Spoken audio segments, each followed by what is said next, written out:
We have one session left, and then we will have a glass of wine or whatever tickles your fancy. I do appreciate you staying with us through the afternoon, because obviously I've attended plenty of conferences myself, and I know you take on a lot and a lot to think about, and you all have busy days as well that you could be doing other things. So we've got a really interesting panel discussion to round things off, where we're going to look at some of the bigger pictures facing organisations and societies as we move towards the digital economy and greater automation. Joining me on stage is going to be Leanne Ward, who's the CEO and founder of Partners for the Future. Adam Jeffress, Robotic Automation Manager at Australia Post. Adrian Iaiza from TAL, and host again, Mohit Sharma. So please join me in making them welcome.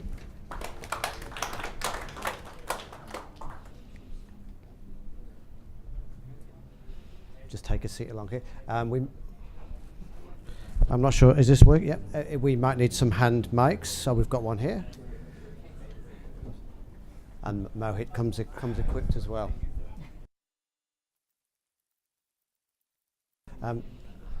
As I say, thank you for staying through the afternoon and joining us for the conversation at the end here. One of the things we're looking to talk about now is the impact for humanity and organisations and businesses in the era of automation and greater artificial intelligence. Obviously, we've got some end user organisations here that can talk about the reality of what they're planning. But we've looked at a lot of the positives. I want to maybe throw a slightly negative sounding question to Leanne. What are the because I know you'd be totally capable of turning it into a positive. What are the threats that we face as a society, both as a business community and as a general society, by the rise of automation that you see as far as at the early stages of it? Okay. Well, I'm always both energised and I think despondent at the same time when I look at things like artificial intelligence and machine learning, and the potential for both good things to happen and bad things to happen, because there are good actors and there are bad actors in society. That's what it gets down to. Having just come away from working with Defence, and I've worked with them for many, many years, we tend as a society to focus, when we look at bad things, on things like laws, so lethal autonomous weapon systems are very much out there, drones are out there, but they're also really, really good things. So for example, drones deliver blood in Africa. They are leading the world in terms of not wasting blood and being able to get it out to very remote communities. So there's both good and bad. But I read this week about a researcher at MIT. He grew up in Syria, worked in UAE, lived in Australia, works in the US, and he programmed an AI called Norman, which is sort of like normal, but he programmed it to be a psychopath to show exactly what can happen in terms of machine learning if every time I see a face I learn to hate it, and then I learn I want to kill it. So his purpose, and he's got another one out there called the Moral Machine, which was really interesting research around giving you scenarios with autonomous cars or vehicles, and having to make choices about whether you would kill the passengers and yourself or kill pedestrians, and was it based on the demographics of the people involved in terms of whether they were pregnant women or they were children or they were animals. So really interesting, but his whole point about artificial intelligence is there is no one set of values in the world, there is no one set of ethics. It's unique to where you come from and your culture, so therefore how do you program this? And that's really difficult to answer. Can I ask Adam and Adrian to both chime in here? Obviously you're from end user organisations from different sectors. Do you apply an ethical framework to the work you're doing, or are you looking purely for business goals? Okay, I'll start. Now you've got a lapel. I'm mic'd up. This is no different to any kind of tool. It's how you use the tool.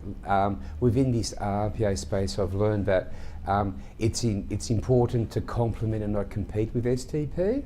So within this space, it's important to augment and not try to replace humans. So how does that augmentation take place? Have we got the right KPIs to measure productivity going forward? Are we measuring the right things? And also, there's a lot of talk about the RPA space taking the robot out of the human, and the human now needs to just deal with exceptions. But what is that like for human beings? What we've actually found is there's some humans who thrive to have part of their day to just do boring admin type of work because they switch off. To work with exceptions day in, day out is hard. And there's a time for them to adjust, to work with these exceptions, and the way that we manage these people are important because we need to move away from widgets, because an exception could take 5 minutes or could take 5 hours. So what's the outcome? So do we measure them on the Net Promoter Score or something else, as opposed to the number of widgets that they get through? Also, in terms of the business case of which I've talked about, it's very important at the very start of the journey to specify the benefits of this type of technology to are not just costs and reducing waste. It's also reduction of risk, and it's also customer experience. So when we talk about ethics, we can get a bit bloody-minded if it's just about costs, but if we look about improving the customer experience and adding value which we never added before. A classic example is, say, change of address or change of client details. Nothing's more boring than doing that. In some places it's harder because you have to change 50 systems for like an address as opposed to just one. However, if you just look about cost or fairly shallowly about client experience, it's just about the widgets. Think about it more broadly. An example being, say if a person moves from suburb A to suburb B. Suburb A has demographic A, suburb B has demographic B. Isn't this a great chance to look at marketing if a person's moved from, say, a more working class suburb to a more affluent suburb, to move from a renter to a home owner? And we are losing those opportunities each and every day. So for me, it's change of our mindset. Adam, did you have a view on the ethics that you need to approach your work? Yeah, with Post, we've gone through a number of iterations. However, Post being Post, we've got the automation process has been more of a capability build or a capacity build. In terms of exiting and cost cutting and saving FTE, there's a rather large lengthy process where we look at retraining, redeploying these people that have been affected, whether it's from an automation or a... It's not on? Is that better? Yeah. I could hear you fine, but I'm not here. So in terms of what we've been focusing on is more creating the capacity within the groups, and then it's up for the individual areas to determine what they do with that capacity. With a lot of the capacity that we've built recently, we've turned that capacity into supporting automation anywhere, supporting the automations, and also moving people from people working in the call center, answering calls, to actually developing their own bots. So in terms of an ethical standpoint, the actual automation side of things hasn't really come up to anything along those lines. Yeah. One thing I'm interested in as well is, and I'd like to bring Mohit and Leanne back in on this as well, is this idea of greater AI and automation reinforcing maybe negative stereotypes and roles within society. For example, I remember having a virtual assistant company on stage with me at an AFR event, and they said because their clients wanted all of their servants were attractive women.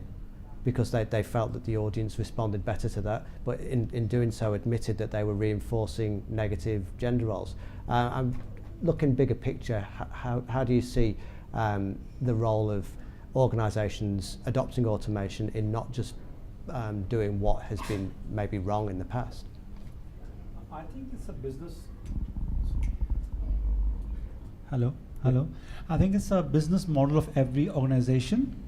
Do you know, like during the beauty contest, it is more probabilistic to have a white woman being ranked as number one compared to a other colored woman.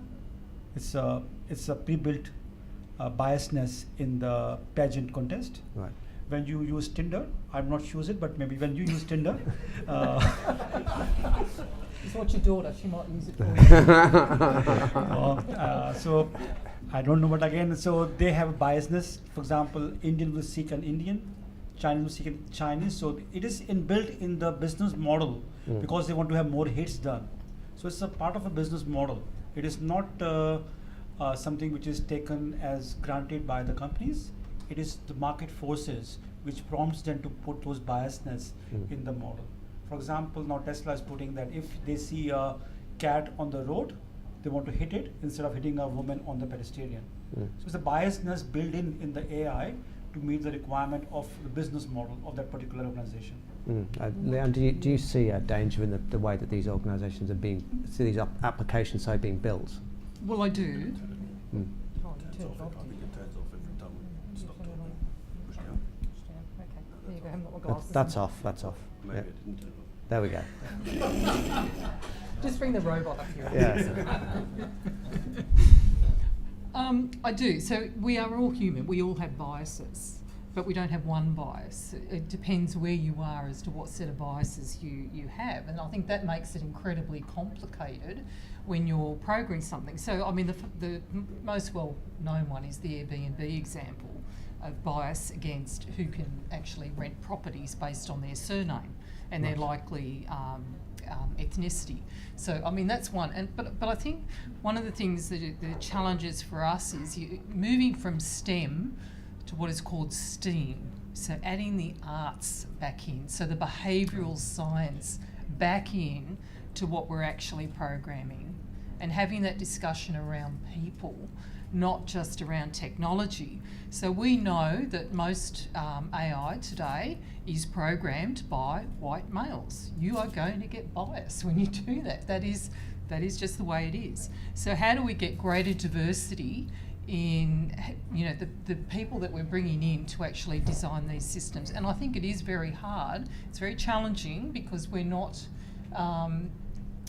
so much a diverse population. And if you go back to defence, you can have a lot of men in there doing a lot of programming, but you've got to try and tackle it. You've got to try and get diversity into the solutions.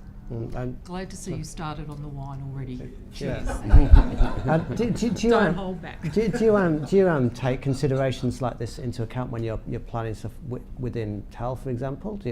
Or are these kind of concerns taken seriously yet, or is it just still seen as something that is just in the theoretical realm of?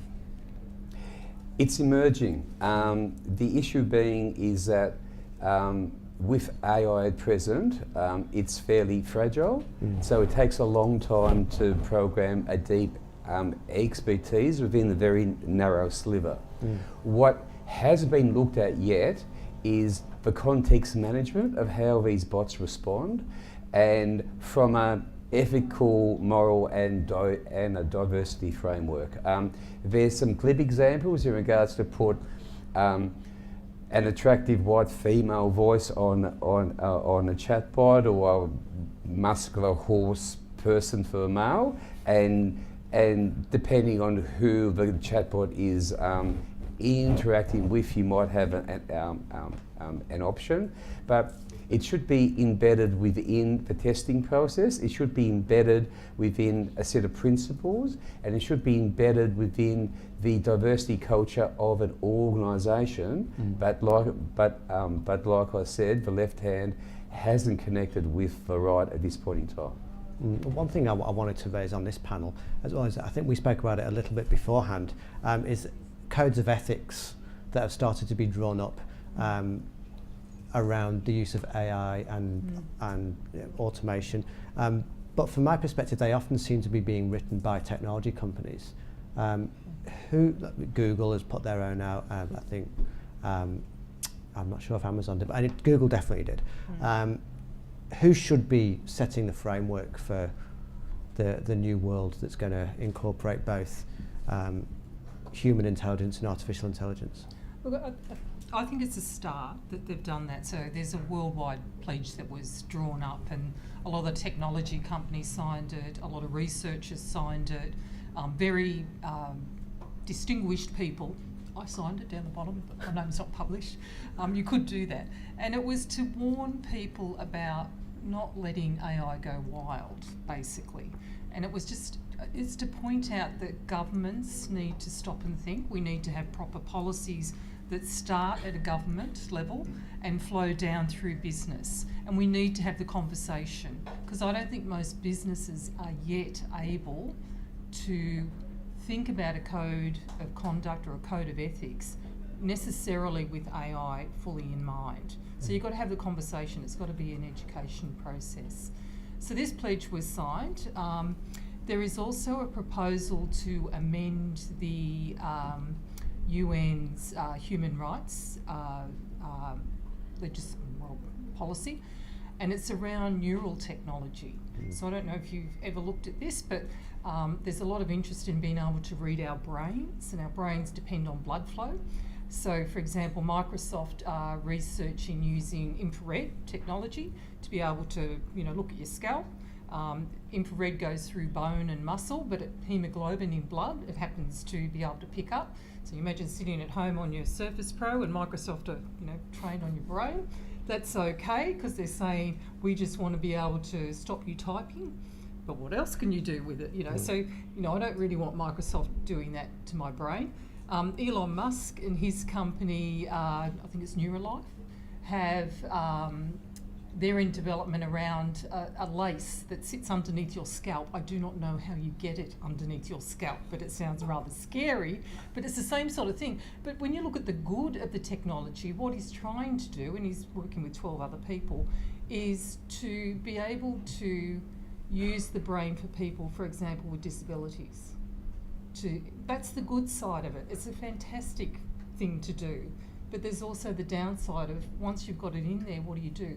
Let alone the guy in Sydney who embedded the Opal card in his wrist. I mean, I thought that was a little odd to go and get your wrist cut open, put the Opal card in, and then they disabled it. I mean, that was just, He lost the court case as well. Yeah, I know. So there's all these sorts of things that they have sometimes intended consequences, but a lot of times unintended consequences. And that's the risk. That's why we've got to have the dialogue.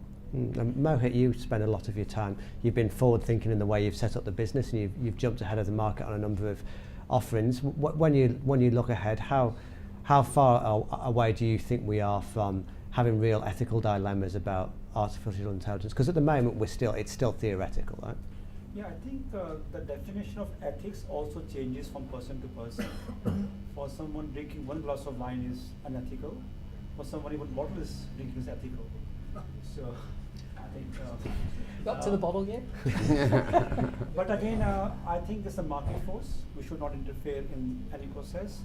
If Facebook, you can see what happened to Facebook. They own data, but when they start manipulating data using Cambridge, they got beaten up. So they're market force, and they're Gen Ys who will stop using Facebook. So which means data flow cuts out. It means the direction goes down, which happened also. So I think leave it to the market forces to decide, and they are Gen Y mostly currently using those data fields, and they will make sure that anybody misusing their data is punished more than they deserve. So I personally believe that market force will decide the code of ethics, because at my age, some things are ethical, unethical. At my daughter's age, something are ethical and ethical. So definitely changes by demography, by age, by location, by upbringing. So you can't put a one umbrella to all the ethics, is my view. And market force is the best mechanism to judge or manipulate or control anything in the world. And that's a great analogy in regards to where we're at. AI, RPA needs structured digital data. AI needs unstructured data. However, the use and sharing of that data, as Mohit has just said, is emerging in regards to what can be used, what can't be used. When you sign a privacy thing on an app, which is 15 pages, do you know what you're signing? So we're struggling with that, and AI is a completely different ball game. I guess for me, the checks and balances first is it's an augmentation of the workforce. So just because a robot or an AI suggests a certain outcome, it needs to be checked, and it needs to be checked if it's outside of the range. I'll give you a perfect example. Say for travel insurance, you might have a pensioner who's stuck out in the middle of nowhere, who needs a hire car, who hasn't claimed within the last 5 years, but because this person is out from a certain kind of range from a base station, a robot will say decline. What you should look at in regards to those declines is pass it by a human to say, look at the profile of this person. Is the cost of giving them the hire car for a day or so better from a client experience and from a commercial perspective than just a straight-based yes or no decline? That's something that I think we need to get better at. And look, do we have any questions or comments from the audience at this stage? Because Arno, yeah? Yeah, thanks, Paul. I think, Mohit, that was very interesting what you said about the ethics and defining it by an individual. You could also extend that on to defining it by a nation. In fact, if I think about China and what they're doing with facial recognition and trying to project a harmonious society in terms of giving credits, social credits, or whatever the definition is. It's kind of like, I don't think there was much debate about that, or if there was a debate, it would have been in a very small group of people at a Politburo level, and that's it. It's now been implemented, well, starting to be implemented for that entire society. So for them, that'll become the norm. That is ethical for them as a society in a whole. Whereas we, about my health record, and today they've had to extend on the date because the website has crashed and whatever else. Until the end of January, we're still grappling with some very, very fundamental things as a society about whether it's actually good to have good medical information available should you fall over in the street. You actually obviously want a practitioner to know everything about you from a medical perspective. Yeah, so I think like Arno, you're very right, and it also depends upon the context we are using, the definition of privacy. For example, if I post my picture on Facebook, people are okay with that. And I'm saying I'm feeling, I will be having a headache. People will give me sympathy on Facebook or Tinder. But we have Really? but Move on. but if that data is leaked from my hospital, it's become a hue and cry. So we can't have different ethics or rules and regulation of same picture for different social sites. And I think it is debatable. When something gets leaked from the hospital, people make a hue and cry, but they're happy to declare that openly on the Facebook. Yes. So definition has to be defined at a granular level, what ethics means. Well, I think we have set the scene for some interesting conversation over wine. So I would say thank you to everyone on the panel. Please join me in thanking them. Thank you. Thank you. And that just remains, as the panel shuffle off, for me to personally thank Mindfields for having me, and thank you all for staying along and joining in. And the end of the event will occur now with Sukelp coming in and saying a few words. But on behalf of myself, I'd like to say thank you very much for your attendance, and thank you very much to Mindfields for having me here. It's very interesting for journalists to hear what people are doing in the real world. Thanks. Well, now I'm officially the last man standing between all of you and drinks, so I'll keep this thank you note very brief and to the point. Thanks for pointing that out. So look, first of all, I want to thank each one of you for attending this event, taking time out of your busy schedules. Some of you have flown from interstate as well, so really appreciate it. Your participation has made the event better, and a success, and we're going to cherish it for a very long time. I want to thank Paul as well for comparing the event and keeping us reasonably on track and honest. So thank you for that. And if you look at the last couple of hours, the event started with Mohit, talking about how we compete and complement some of our competitors, and we are all part of the same ecosystem. And the intent of this event was to create awareness, to add to the knowledge in the community of automation, and to make automation better. Was the intent. We were honored to have Honorable MP Ed Husick to talk about some of the labor market challenges and how some of the businesses are focusing a lot of attention on upskilling their staff and to get ready for automation for the fourth industrial revolution, as we call it. Before that, we had a very interesting presentation from Rocky from Optus, who talked about the readiness of Australian enterprises for automation. He very interestingly talked about the physics of exponential economy as well, which I thought was particularly interesting. Craig from Australia Post shared his insights on how automation is shaping and being impacted by some of the conventional businesses as well. Jan from ANZ shared his insights on automation in the banking industry, and shared some insights also on how their finance strategy is aimed at leveraging automation and benefiting from it. And then they have high aspirations for that as well, and we wish them every success. Sukant from Suncorp shared his insights on their automation journey in the insurance industry. One of the quotes which he made, which I'm going to use going forward as well, is taking the bot out of the human, which is consistent with what we've been doing. So leveraging the bots to do the low-end work so that humans can upskill and uptask. Well, after that, we had a couple of panel discussions and